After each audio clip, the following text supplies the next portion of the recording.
नमस्कार. आपण ऐकत आहात चैत्राली यमगर लिखित वीर प्रताप मोहिते भाग 21. दुसरीकडे तुरुंगात असलेला कौस्तुभ शांत बसला नव्हता. तो आपल्या वकिलाशी बोलत होता. मला इथून बाहेर पडायचं आहे. वीर प्रताप मोहितेचं आयुष्य उद्ध्वस्त केल्याशिवाय मला शांतता मिळणार नाही. मिस्टर कौस्तुभ, वीरने तुमच्या विरुद्ध खूप भक्कम पुरावे दिले आहेत. पण एक मार्ग आहे. जर काव्याने आपली साक्ष बदलली तर आपण तुम्हाला बाहेर काढू शकतो, वकील म्हणाला. काव्या साक्ष बदलणार नाही, पण तिला बदलेला भाग पाडता येईल. वीर तिला ज्या प्रकारे वागवते ते मला माहिती आहे. त्याचा तो पॉझिटिव्ह स्वभावच त्याची सर्वात मोठा शत्रू ठरेल. इशिताला सांगा, तिला माझे एक काम करावं लागेल. कौस्तुभच्या डोळ्यात पुन्हा एकदा कपट चमकलं. रात्री वीर घरी आला तेव्हा त्याने काव्यासाठी बुके आणला होता. तो खोलीत गेला, पण काव्या कोपऱ्यात अंधारात बसली होती. काव्या, बघ मी काय आणले, तुझा आवडता मोगरा, वीर आनंदाने म्हणाला. काव्याने त्याच्याकडे पाहिलं सुद्धा नाही. वीर, तू मला आज घरात कोंडून ठेवलंस. तुला वाटतंय की फुलांनी माझं मन जिंकेल. तू माझा तिरस्कार वाढवतोस. वीर तिच्या जवळ गेला आणि खाली बसला. काव्या, मला माहितीये मी थोडा जास्त कडक वागलो, पण मला भीती वाटते ग, तुला गमावण्याची भीती मला वेड लावते. प्लीज समजून घे ना.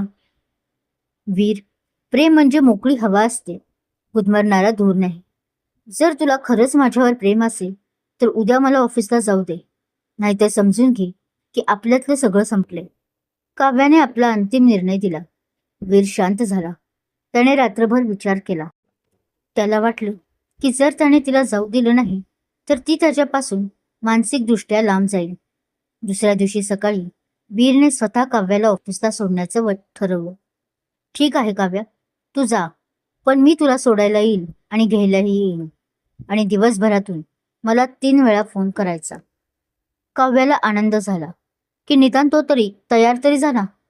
पण तिला माहीत नव्हतं की वीरने तिच्या फोनमध्ये ट्रॅकर बसवला होता आणि तिच्या ऑफिस बाहेर आपले साध्या वेशातील माणसं तैनात केली होती.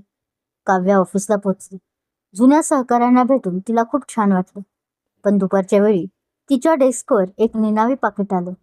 काव्याने ते उघडलं आणि ती हादरली.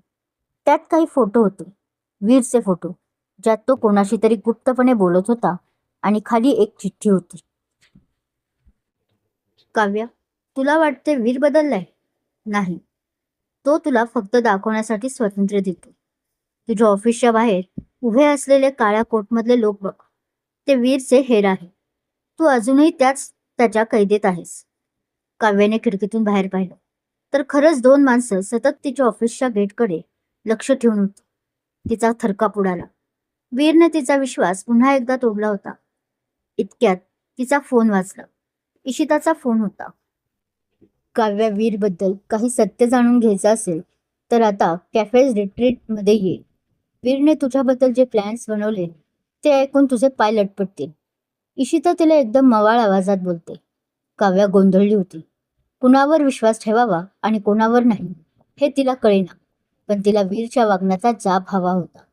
ती ऑफिसच्या मागच्या दाराने बाहेर पडली आणि कॅफेकडे निघाली. तिला माहीत नव्हतं की हा कौस्तुभने रचलेला एक मोठा ट्रॅप आहे, आणि वीरला जेव्हा समजेल की काव्या त्याला न सांगता ऑफिस सोडून कुणाला तरी भेटायला गेली, तेव्हा त्याचा राक्षस पुन्हा जागा होणार होता. बस काव्या, इतकी का घाबरली आहेस? इशिताने कॉफीचा घोट घेत विचारलं. इशिता, मला तुझे टोमणे नकोत. वीरबद्दल तू काय सांगणार होतीस? आणि हे लोक माझ्या ऑफिस बाहेर काय करतायत? काव्याने थेट मुद्द्याला हात घातला. तसं मग इशितानेही बॅगेतून एक व्हॉइस रेकॉर्डर काढला आणि टेबलावर ठेवला.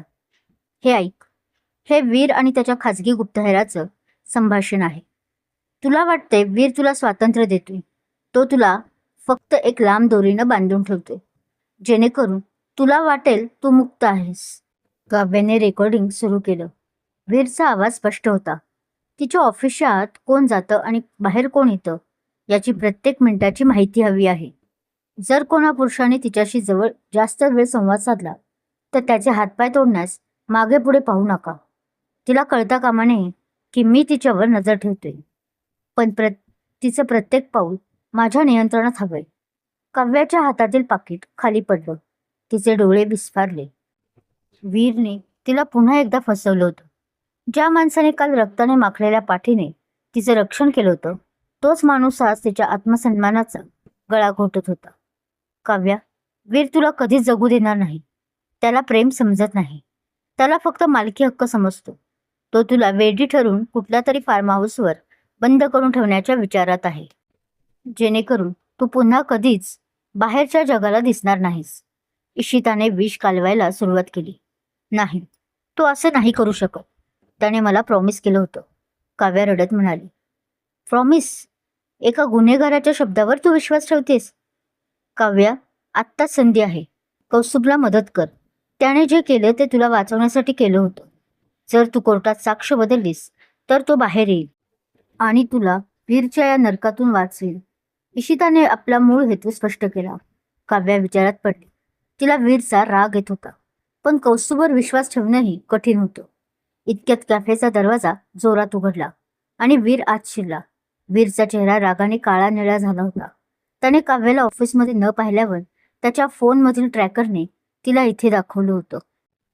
काव्या, तू इथे काय करतेस? आणि या बाईसोबत? वीर जोरात ओरडला.